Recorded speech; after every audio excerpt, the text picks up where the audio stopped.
What's going on, guys? It's me, Kadir, from the Funded Brothers. I made $2,000 trading gold during New York session. Since you guys asked for more technical videos, I'm gonna break down this trade. And make sure to stick until the end because I will actually reveal the secret sauce. Checklist, entry model, and trade management. So everything you need will be in this video. Guys, I partnered up with Quantackle.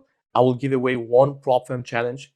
During the video, I will ask you guys a question and you just have to type your answer in the comments and you will participate just like that. Good luck to everyone. So let's get started in here.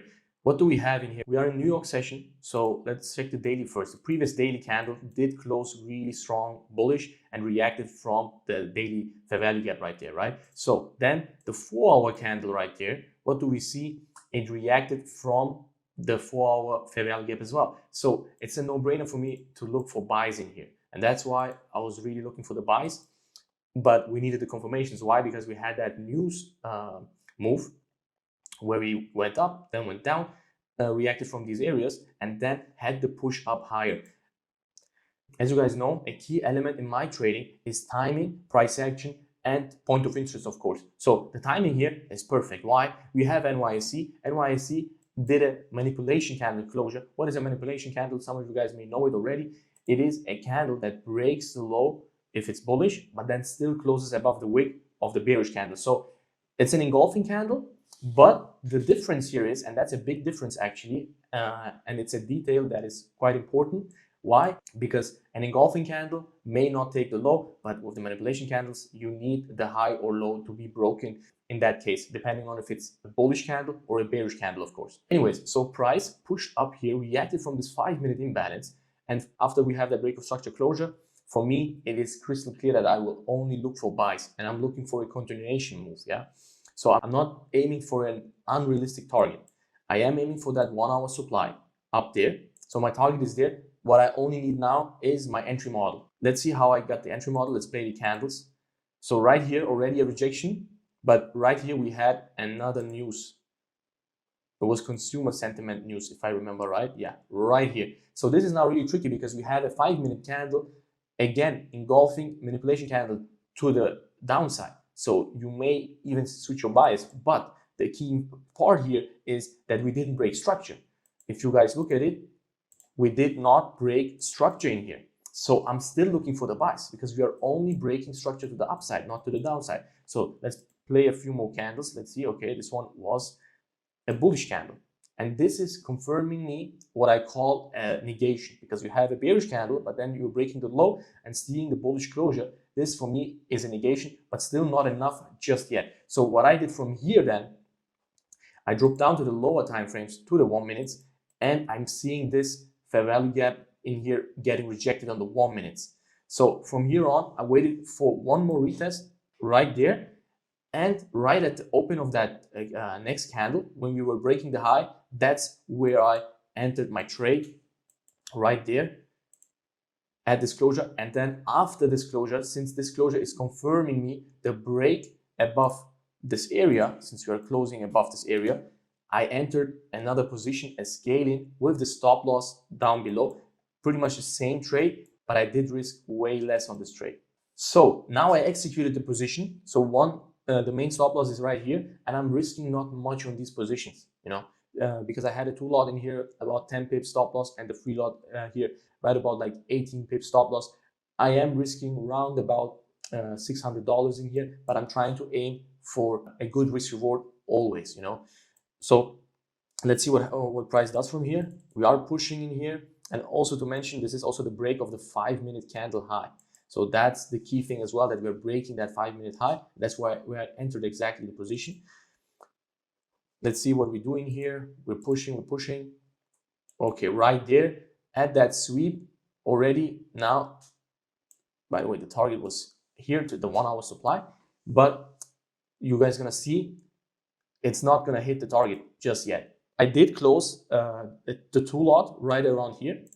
Right around this area, I did close the 2 lot on this candle, but the 3 lot is still running. Why is it running? Because I want to hit my full target, but price is pulling back. But at this point, my stop loss is at break even, guys.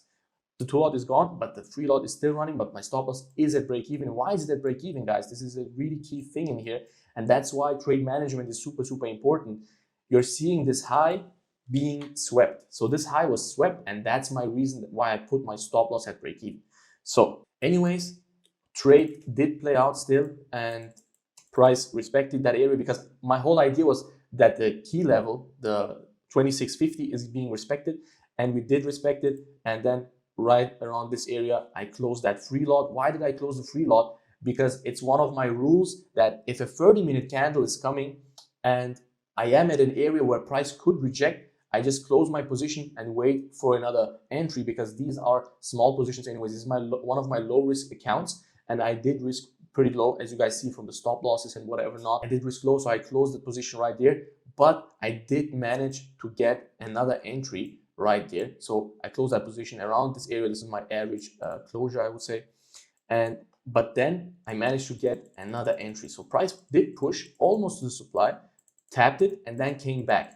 So right here, if you guys also look at the 5 minutes, we had pretty strong still bullish closures here, and this was the key thing in here. I had the closure above this area with the 5 minute, and that's why this is considered for me a retest. Anyways, then I dropped down to the lower time frames.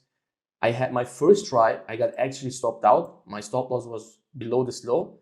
My first try, I did get stopped out. So right here, I did get stopped out on the first try, but then on my second try, right after this closure, I did enter another position with the stop loss below this area. So 10 pips, stop loss a little bit less.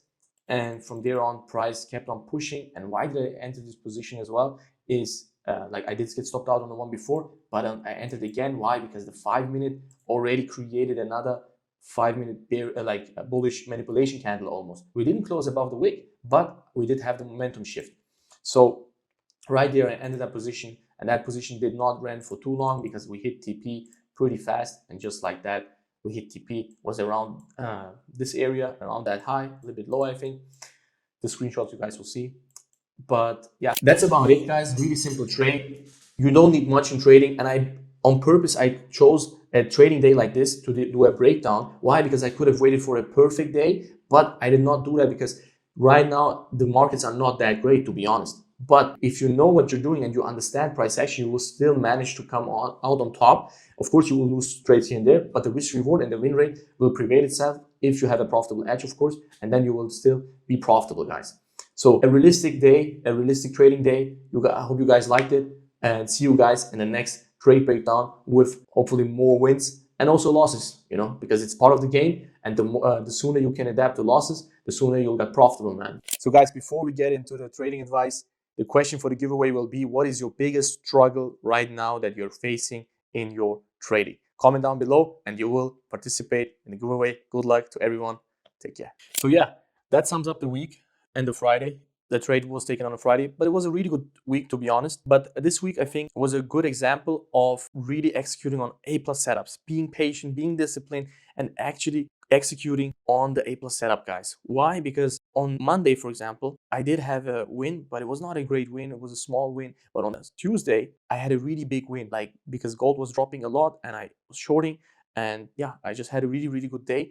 And on Friday, for example, the trade breakdown that I did on this trade, for example, actually, I missed my first setup.